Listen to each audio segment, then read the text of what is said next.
기독교는 은혜로 시작해서 은혜로 마친다고 해도 과언이 아닙니다. 우리가 믿는 바는 나로부터 출발하지 않습니다. 태초에 천지를 창조하신 하나님과 그분이 나를 택하신 은혜로부터 시작됩니다. 은혜라는 것은 하나님이 인간에게 값없이 베푸신 선물을 뜻합니다. 그래서 이 은혜는 하나님의 주권에 의해서 당신의 뜻대로 주시는 것을 받는 것이고 나의 노력의 대가나 내가 정해서 요구할 수 있는 것이 아닙니다. 최초의 인간이었던 아담과 하와 이후에 모든 인간은 죄에 빠졌고 그 죄의 결과로 심판에 이르게 되었습니다. 이에 따라서 인간이 다시 살고자 한다면 다른 그 무엇보다도 창조주로부터 주어지는 은총을 받는 것이 가장 시급한 문제였습니다. 그래서 유일하게 죄의 문제를 해결하실 수 있는 하나님은 당신의 독생자를 보내셔서 십자가에 매달리게 하심으로 우리에게 구속의 길을 열어주셨습니다. 예수 그리스도를 통한 이 구속을 받아들이는 자는 영생을 얻게 되는데 이때 주어지는 믿음 역시도 실은 내가 믿고자 작정해서 믿어진 것이 아니라 하나님의 택하신 은총에 따라 이루어진 결과입니다. 성령께서 우리에게 그리스도를 알게 하시고 그리스도를 주라 시인하게 해 주신 것입니다. 내가 선택한 것이 아니라 하나님이 나를 택하신 은혜로 말미암은 것입니다. 로마서 5장 8절 말씀입니다. 우리가 아직 죄인 되었을 때에 그리스도께서 우리를 위하여 죽으심으로 하나님께서 우리에게 대한 자기의 사랑을 확증하셨느니라. 하나님께서는 나의 자격 여부를 판단하시거나 우리가 이룩한 업적이나 성과를 재어보고 그에 따라 구원하시고 안 하시고 하는 것을 결정하지 않으셨습니다. 우리가 여전히 범죄하고 여전히 죄 가운데 있을 때에 우리를 택하여 주셨습니다. 그리고 그리스도와 그의 구속 사역을 통해 우리가 구원받았다라고 하는 사실이 내가 믿어진다고 하면 이 자체가 바로 하나님께서 나를 택하셨다는 증거가 되고 나를 사랑하신다는 확실한 증거가 되어지는 것입니다. 곧 은혜 받은 사람이 된 것입니다. 99마리의 양을 놓아두고 잃어버린 양 한 마리를 찾아 나선 목자처럼 또 잃어버린 동전 하나를 찾기 위해서 등불을 밝혀들고 온 집안을 뒤지는 사람처럼 끝까지 우리를 기다리시고 찾으시는 하나님께 우리가 발견되어졌습니다. 우리가 찾아졌습니다. 집 나간 아들을 애타는 심정으로 기다리며 매일 문 밖에 나가서서 서성이는 그 아버지를 우리가 만나게 되었습니다. 세상 속에서 이리저리 치이면서 온갖 오물이 묻어나고 엉망이 되어버린 그 아들을 아버지가 달려나가서 부둥켜 안아 입을 맞추며 맞아주십니다. 더럽고 냄새나는 옷을 벗겨버리고 새 옷으로 갈아입히시고 손에 가락지를 끼우고 너는 내 아들이다 라고 그 신분을 회복시켜 주시고 받아주셨습니다. 그리고 잔치를 열어서 풍성한 기쁨의 자리에 앉게 하셨습니다. 이것이 하나님께 우리가 받은 은혜입니다. 지식으로 구원을 이룰 수 없습니다. 선행이나 어떤 인간적인 의로움도 우리를 구원에 이르게 하지 못합니다. 우리가 은혜를 입기 전에는 성경 말씀이 도통 귀에 들어오지 않고 이해도 되지 않았었습니다. 세상 사람들과 은혜를 받은 사람은 찾는 바와 구하는 바가 다르고 가는 길이 다릅니다. 하늘의 은혜를 맛본 사람은 그 전에는 그렇게 찾아 헤매던 세상의 보물이 더 이상 귀하게 여겨지질 않습니다. 그래서 세상을 구하지 않고 하늘의 것을 찾아가며 살아갑니다. 하늘의 것을 목말라 하고 약속의 말씀을 따라 살고자 힘씁니다. 그러려고 하니 또 은혜가 필요합니다. 은혜가 아니면 살아갈 수 없다라는 것을 발견하게 됩니다. 오늘 본문 말씀에는 가브리엘 천사가 마리아를 찾아와서 하나님의 말씀을 증거합니다. 전합니다. 은혜를 받은 자여 평안할지어다. 주께서 너와 함께 하시도다. 이 인사말에 마리아가 천사를 만난 것도 놀랄 일이지만 이 인사말에 깜짝 놀랍니다. 이런 인사가 어찌민고 하고 질문합니다.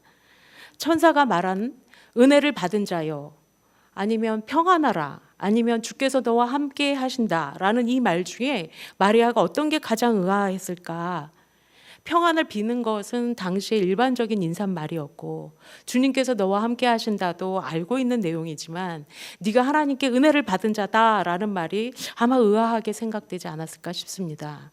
그러자 천사가 다시 말합니다. 무서워하지 말아라.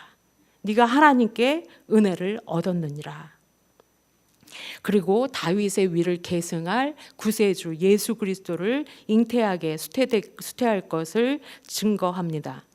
상상하지도 못한 이 엄청난 소식에 마리아는 기뻐하기보다 당황스러운 마음이 훨씬 컸을 것 같습니다. 그래서 또 다시 물어봅니다. 내가 사내를 알지 못하는데 어떻게 이런 일이 있을 수 있겠습니까? 사람이 메시아를 하나님의 아들을 잉태하리라는 것도 감당하기 어려운 일이고, 거기다가 아직 미혼이요 남자를 알지도 못하는 사람이 아기를 될 거라는 말이 상식적으로도 도저히 맞지 않고 이해가 되질 않습니다. 그저 마냥 감사합니다, 이런 기쁨의 소식을 제게 주시다니요, 할렐루야, 즉각적인 반응이 나오기가 힘든 메시지입니다. 시대가 바뀌었다고 해도 지금도 미혼모로 살아간다는 것은 주변의 인식이나 여러 가지 환경적인 어려움이 따르게 되고 그것을 감수해야만 하는 쉽지 않은 일입니다. 당시에는 말할 것도 없습니다. 그저 비난받는 정도가 아니라 정혼한 자와의 파혼은 말할 것도 없고, 가족들에게 또 공동체 그 마을에서도 내침을 당할 수 있을 만큼의 큰 일이었습니다. 가브리엘 천사가 전한 내용의 본질말을 보자면 하나님의 아들이시오, 구세주를 잉태하게 할 것이라는 놀라운 사건이고, 그것이 바로 나라는 하나님의 구원 사역에 참여해서 쓰임받게 될 것이라는 그런 메시지입니다. 세상의 수많은 여인 중에 이 귀한 일을 위해서 네가 택함 받았다라는 말씀입니다.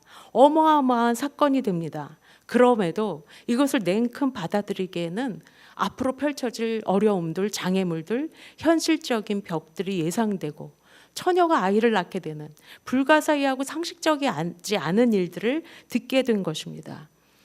다른 사람에게 뭐라고 말할 수도 없고 말한다가 한들 믿어질 리가 없는 이 일을 감당하려면은 세상 사람들의 따가운 시선과 쏟아지는 조롱과 비난들, 그리고 사랑하는 약혼자를 떠나보내야 하는 이별까지도 감수해야 될 것입니다. 천사가 나타나서 우리한테 은혜를 받은 자요 라고 인사말을 시작했다고 합시다. 그러면 적어도 오늘 당신이 로또가 당첨될 것이니 어느 지역에 가서 몇 장을 사십시오 라든가, 기다리고 기다리던 소유하고 있는 아파트의 재개발이 확정됐다라든가, 자녀가 유명한 학교의 로스쿨에 합격했다든가, 뭐 이 정도는 돼야 우리가 사모하는 은혜가 아닐까. 그런데 오늘 주의 말씀은 처녀가 아기를 갖게 된다라는 소식입니다. 이런 은혜라면 저부터 해서 사양할 분들이 많을 것입니다. 그런데 마리아는 이게 무슨 말인가? 이게 말이 되나? 의아스러움의 질문을 하고 난 후 결국은 하나님의 뜻을 받아들입니다. 주의 계집종이오니 말씀대로 내게 이루어지리이다. 하지만 그래도 예수를 잉태하면서부터 그녀의 인생은 결코 평탄하지 않았습니다. 그녀가 여자가 임신 기간에 서러웠던 일들은 평생 가지고 간다고 합니다. 그래서 남자분들은 특별히 아내가 아기를 갖게 되면 정말 그 기간에 잘해줘야만 하는, 안 그러면 평생 후환이 두렵게 되는 그런 일들이 있습니다. 온 가족의 축복과 준비된 환경에서 이 마리아가 출산을 할 수 있었던 것도 아닙니다. 임신한 몸으로 호적을 하기 위해서 먼 길을 떠나야 했고, 그나마도 방이 없어서 어렵게 구하게 된 냄새나는 마국간에서 출산을 하게 됩니다. 그리고 또 2살 이하의 어린아이, 유대인의 아이를 다 학살하라는 헤롯의 잔인한 명령이 떨어져서 피난도 가야 했습니다. 그리고 자라면서도 이 아들에 대한 무성한 소문들 속에서도 마리아는 믿음으로 길렀지만, 장성한 자기의 아들을 비참한 죽음을 당하는 그 현장을 눈앞에서 목격해야만 했던 참으로 비련한 어미가 되어야 했습니다. 이것이 가브리엘이 말한 은혜를 받은 자란 말인가? 또 주께 큰 은혜를 받았다고 하는 사도 바울은 어땠습니까? 그는 태생이나 학문적인 바탕 등으로 볼 때에 차라리 주님을 만나지 않았더라면 세상에서 탄탄대로로 잘 나갔을지 모르겠습니다. 그런데 그가 다메섹 도상에서 주님을 만난 이후 그의 인생은 180도 달라지게 됐습니다.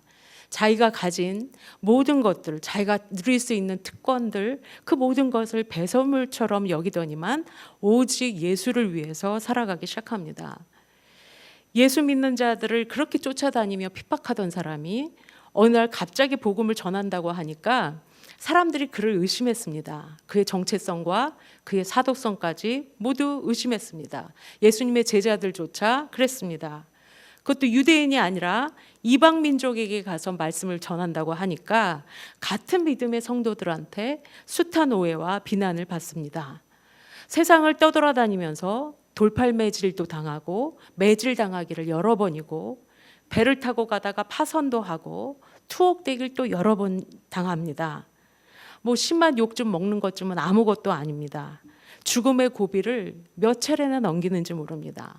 항상 죽음의 위협 앞에 놓여서도 복음을 전합니다. 자신의 안락함과 누릴 수 있는 권리를 모두 포기합니다. 그리고 결국 마지막에는 로마에서 순교를 당합니다. 바울뿐만이 아니라 오늘 마리아만이 아니라 예수님을 따라다니며 동고동락했던 제자들의 대다수도 이후에 끔찍한 처형을 당하거나 순교를 당한 것이 기록되어져 있습니다. 그럼 대체 우리가 예수님을 믿는다는 것이 뭐가 은혜고 뭐가 축복이라는 말인가? 하나님이 말씀하시는 은혜와 축복은 내가 기대하는 것과 다른 것인가? 어떤 분들이 그럽니다. 새신자들 분 중에 왜 예수님 믿기 전보다 더 힘들죠? 그런 분 보셨어요?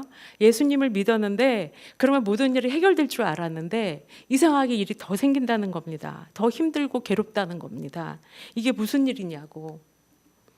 오늘 본문처럼 처녀가 아기를 갖고 사도들은 죽음을 늘 곁에 두고 살아가야 하고 이게 무슨 은혜인가 라고 우리가 생각되는 겁니다. 근데 놀라운 거는 마리아가 이 은혜를 받아들였습니다. 온갖 역경이 시작될 줄을 뻔히 예상됨에도 주님의 뜻을 기꺼이 받아들입니다. 사도 바울 역시 주님이 주신 사명과 직분을 받아들입니다. 생명을 걸고 주의 복음을 위해 달려갑니다. 이것이 놀라운 주의 은총이 아니면 가능하지 않은 일입니다. 바울 사도는 철저히 주님을 위해 살아가는데도 환론과 고통이 지속되는 생활 속에서 이렇게 고백합니다. 나는 만삭되지 못해서 난 자 같다. 나는 죄인 중에 괴수다. 내가 가장 작은 자다. 이런 고백을 합니다. 그런 자신을 은혜로 구원하셨고 복음 전하는 일에 택하셔서 쓰임받게 하심을 감사드릴 뿐 아니라 사람들이 그의 사도성을 의심함에도 자기에게 맡겨주신 이 일이 영광스러운 직분이요 세상의 일하고 비교할 수 없는 하늘의 일이라고 언제나 당당하게 밝히고 있습니다. 매맞고 옥에 갇히고 결국 주를 위해 죽음의 자리에까지 이를 수 있는 것을 은혜로 여깁니다. 그래서 자신의 모든 것을 주를 위해 내어놓고 복음에 헌신합니다. 이것이 정말 놀라운 일 아닙니까? 도대체 무엇이 사람을 이렇게 만들 수 있을까? 온 세상의 주권자요 만왕의 왕이신 예수님을 만나지 않고야 어떻게 이런 일이 가능할까? 그분께 택함을 받고 부르심을 받은 자가 아니라면 어떻게 이런 인생을 감당할 수 있을까 하는 것입니다. 주께서 주신 그 큰 은혜를 받은 자가 아니라면 받아들일 수 없었을 것입니다. 이리저리 계산해봐도 아무리 생각해봐도 수지타산이 맞지 않는 일입니다. 그래서 옥에 갇혀서도 기뻐하고 찬송을 부를 수 있습니다. 죽음을 눈앞에 두고도 이 땅의 것에 미련을 두고 살아남겠다고 발버둥 치지 않습니다. 도리어 영광으로 여깁니다. 은혜 받은 사람은 세상이 감당치 못할 사람이 되어집니다. 은혜가 아니고선 이런 일들이 가능하지도 않습니다. 마리아가 처음에 천사에게 물었던 것처럼 어떻게 그런 일이 있을 수 있느냐라는 의심의 마음이 쏙 들어가 버립니다. 세상의 어떤 어려움보다도 더 큰 은혜가 있었기 때문에 처녀가 잉태를 하든 그것으로 인해 발생할 결코 유쾌할 수 없는 일들을 감당하는 것이든 바울처럼 죽음을 각오하고 복음을 전하는 일이든 세상 사람들은 가능한 대로 피하길 원하고 두려워하는 것들을 조차도 뛰어넘을 수 있는 믿음을 소유하는 일이 가능해지는 것입니다. 하나님의 택함을 받은 이들의 공통점은 자기에게 베풀어진 은혜가 나의 뜻과 맞던 그렇지 않던 거부하지 않고 수용했다라는 것입니다. 맞습니다. 주님의 말씀대로 내게 이루어지길 원합니다. 46절부터 나오는 마리아 찬가 중에 48절에 이렇게 노래합니다. 마리아가 계집종의 비천함을 돌아보셨음이라. 보라, 이제 후로는 만세에 나를 복이 있다 일컬으리로다 라고 노래합니다. 지금은 사람들이 자기를 오해하고 있고 자기를 조롱하고 따돌림 당할 수 있지만 그녀는 미래를 내다보고 있습니다. 이것이 진리요 확실한 하나님의 증거라고 한다면 자신이 정말 은혜 받은 자요 축복받은 자인 것을 확신하고 있는 것이 이 노래에서 드러납니다. 로마서 1장 14절에서 바울은 헬라인이나 야만인이나 지혜 있는 자나 어리석은 자에게 다 내가 빚진 자다라고 고백합니다. 바울은 일생을 빚진 자의 마음으로 살았고 빚진 자의 마음으로 복음을 증거합니다. 죽을 수밖에 없는 죄인인 자기를 구원해 주시고 쓰임받게 하신 하나님의 그 사랑과 은혜가 너무 커서 이 은혜를 어떻게 하면 갚을지 다 갚을 수가 없어서 은혜의 빚진 자요 그 사랑의 빚진 자의 심정으로 자기의 모든 것을 복음 전하는 일에 바치며 그 자체도 은혜로 받아들입니다. 은혜를 받은 사람은 내 삶에 일어나는 모든 일들을 믿음으로 바라보고 은혜로 수용합니다. 2차 세계대전 중에 나치에 항거하다가 투옥돼서 처형당했던 본회포 목사님이 말씀하십니다. 우리는 너무 값싼 은혜를 구하고 있다. 죄를 뉘우치지도 않고 죄에서 벗어나기를 바라지도 않으면서 자신의 죄를 덮어줄 값싼 덮개를 교회에서 얻고자 한다. 이 말은 회개한 건 없고 예수 그리스도를 뒤따르고자 하지도 않고 십자가를 지지도 않으면서 내가 구하는 것만을 얻고자 한다. 이것이 바로 값싼 은혜다라고 설명하고 계십니다. 은혜라는 건 값없이 거저주는 선물이다라고 하니까 사람들은 은혜 자체를 그저 시장에서 몇 푼 돈 주면 살 수 있는 물건처럼 아니면 자기가 원하는 것을 필요할 때에 언제든지 기도만 하면 받을 수 있는 것처럼 취급합니다. 하나님께서 우리에게 주시는 이 은혜는 예수 그리스도 우리 주님께서 자신의 몸을 다 찢어서 죽임을 당하심으로 내가 갚아야 하지만 갚을 수 없는 그 대가를 모두 치르심으로 그 희생의 피를 통해서 무엇보다도 고결하고 귀한 가치로 우리에게 주신 것이 은혜입니다. 값으로 결코 환산되어질 수 없고 계산될 수 없는 것이 하나님이 우리에게 주신 은혜입니다. 그래서 우리가 이 은혜를 어떻게 받고 어떻게 누리고 있는가라는 것을 살펴보는 것이 중요합니다.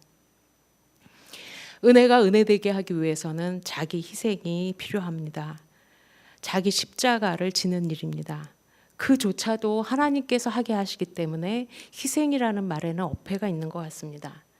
주님이 부르실 때에 자신이 소유했던 배와 그물과 또 가족까지도 내어버려두고 주님을 따라 나섰던 제자들처럼 나에게 지금 가장 중요한 것, 나의 소유와 나의 권리까지도 내려놓지 않고는 온전히 주님을 따르기 어렵습니다. 고심을 할 수 있습니다. 해답이 아직 눈에 보이지 않을 수 있습니다. 그저 부르신 분을 향한 신뢰함으로 오늘 보여주시는 만큼씩 알려주시고 말씀해 주시는 만큼씩이라도 순종하면서 결정하고 따라가는 것입니다. 은혜 받은 자는 은혜 주신 자를 신뢰하는 것이 우선되어야 합니다. 어떻게 이루어 가실지 구체적인 방법과 시기는 우리 우리에게 모두 알려주지 않지만 하나님께서 우리를 통해 나를 통해 이루고자 하는 계획을 슬며시 보여주신 것만으로도 우리는 정말 큰 은혜를 받은 자입니다. 은혜를 받은 자여, 성령이 내게 임하고 지극히 높으신 이의 능력이 너를 덮으시리니 나실 바 거룩한 자는 하나님의 아들이라 일컬으리라. 네가 하나님께 은혜를 얻었느니라. 주께서 너와 함께 계시도다. 천사가 전했습니다. 상식적으로 말도 안 되고 가능할 것 같지도 않은 이 일을 내가 하라고, 나보고 혼자 하라고 하시는 것이 아닙니다. 우리에게 그런 능력이 없습니다. 하나님이 하시겠다라는 겁니다. 오늘 본문 37절에 대저 하나님의 모든 말씀은 능치 못하심이 없느니라. 주님을 나의 구세주로 알게 하심만도 은혜요, 주님을 위한 일에 쓰임받도록 택함을 받게 하신 것도 놀라운 은혜인데 감당할 수 없는 우리의 힘으로 이 일을 하라고 명하시는 것이 아니라 너에게 성령이 임하신다. 하나님의 능력이 너를 덮으실 것이다. 그래서 성령으로 이 역사를 이루어 가시겠다 하십니다. 주님께서 우리와 함께 하심으로 감당케 하시겠다 하십니다. 우리는 이것을 아멘으로 받을 뿐입니다. 이것이 우리에게 주신 하나님의 은혜입니다. 그래서 우리가 어떻게 이런 일이 있을 수 있습니까? 이게 무슨 일입니까? 이런 것이 가능하기나 한 것입니까? 라고 미리 염려하거나 두려워할 일이 없습니다. 이 하나님의 은혜를 받아들이는 자는 바울과 같은 고백을 드리게 될 것입니다. 나의 나된 것은 하나님의 은혜로 된 것이니 내게 주신 그의 은혜가 헛되지 아니하여 내가 모든 사도보다 더 많이 수고하였으나 내가 아니요 오직 나와 함께 하신 하나님의 은혜로라. 은혜를 받은 자,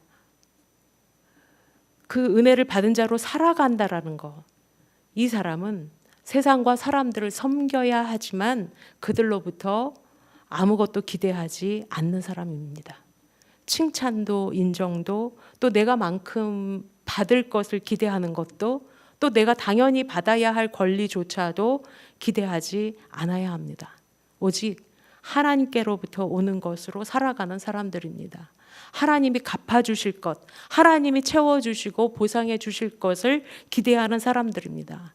그래서 때로 욕을 좀 먹더라도 잘 삼킬 줄 알고 칭찬에 들떠서 춤추지도 않습니다. 그에겐 세상과 사람의 판단이 절대적이지 않고 오직 하나님이 지금 나를 어떻게 보시는가 하는 것이 가장 중요합니다. 사람의 시선에 좌지우지하지 않고 하나님이 말씀하시는 일을 그저 신실하게 행하며 걸어갑니다. 사람이 아니라 하나님을 두려워하는 사람들입니다. 그 사람들이 은혜를 받은 사람입니다. 은혜를 받은 사람은 언제든지 현재를 살아갑니다. 과거는 하나님으로부터 용서를 받았습니다. 치유함을 받았습니다.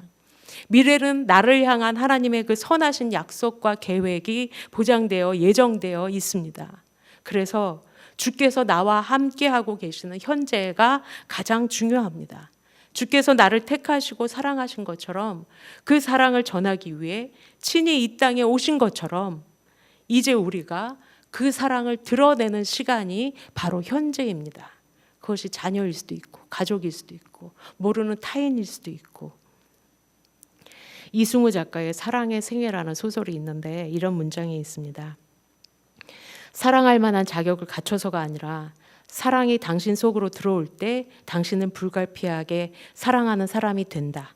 자격을 갖추고 있어서 사랑이 당신 속으로 들어오는 것이 아니라 사랑이 당신 속으로 들어와서 당신에게 자격을 부여한다. 사랑이 들어오기 전에는 누구나 사랑할 자격을 가지고 있지 않다. 사랑은 자격 문제와 아주 멀리 떨어져 있다. 마리아가 흠이 없는 여인이라 선택받았을 것으로 생각할 수 없습니다. 그녀 역시 우리와 동일한 죄인이었을 것이 분명합니다. 그저 하나님의 은혜로 택정함을 받았을 뿐입니다. 바울은 주님께서 그에게 처음 나타나셨을 때에 이렇게 말을 시작하셨습니다. 사울아, 네가 왜 나를 핍박하느냐? 누가 봐도 하나님께 죄를 지은 자이지만 하나님의 섭리에 의해서 은혜로 택함을 받습니다. 만약에 주님이 그를 만나 주시지 않았다면 이 사울은 끝까지 살기가 등등해서 예수 믿는 사람들을 핍박하는 일에 앞장서서 아마 역사에 기독교인들의 대적으로 원수로 기록되고 있을지도 모를 일입니다. 우리가 하나님의 택함을 받은 것은 우리를 향한 하나님의 사랑의 주권적인 선택에 의한 것입니다. 그리고 그 사랑이 우리 안에 들어오셨습니다. 사랑을 받을 자격이 있는 내게 온 것이 아니라 자격이 없지만 자격 여부와 관계없이 그 사랑이 우리를 먼저 찾아오셨습니다. 세상이 이해할 수 없는 상황 속에서도 우리가 기뻐하고 찬송할 수 있는 것, 죽음까지도 두려워하지 않을 수 있는 것은 나를 위해 자기 몸을 버리신 말로 다 할 수 없는 그 큰 사랑이 우리와 함께 하시기 때문입니다. 그 사랑이 오늘 나를 움직이게 하시고 내 말과 뜻을 주관하시도록 나를 내어드릴 수만 있다면 우리는 세상이 감당치 못할 은혜 받은 자가 될 것입니다. 그 사랑은 죽음을 이겼습니다. 그 사랑이 우리를 영원 속으로 들어가게 하셨습니다. 그 사랑이 멸망을 향해 치닫고 있던 나, 물에 빠져서 헤매고 있던 허우적대고 있었던 나를 살려주셨습니다. 이 사랑이 이끄는 대로 살아가는 자가 은혜 받은 자입니다. 우리가 비록 부족하고 많이 연약하고 하나님 앞에 실수도 많고 범죄하는 자이기도 하지만 오늘 그 사랑을, 그 은혜를 받아들이고 수용하고 믿음으로 아멘으로 받아들이고 나의 십자가를 지고 나아간다면 어떠한 환경 가운데 있든지 성령으로 덮으사 성령으로 인도하사 능히 이기게 하여 주실 것입니다. 하박국 3장 19절 말씀으로 말씀을 마치겠습니다. 주 여호와는 나의 힘이시라. 나의 발을 사슴과 같게 하사 나로 나의 높은 곳에 다니게 하시리로다. 이 고백을 우리로 하여금 드릴 수 있게 하실 줄 믿습니다. 기도드리시겠습니다.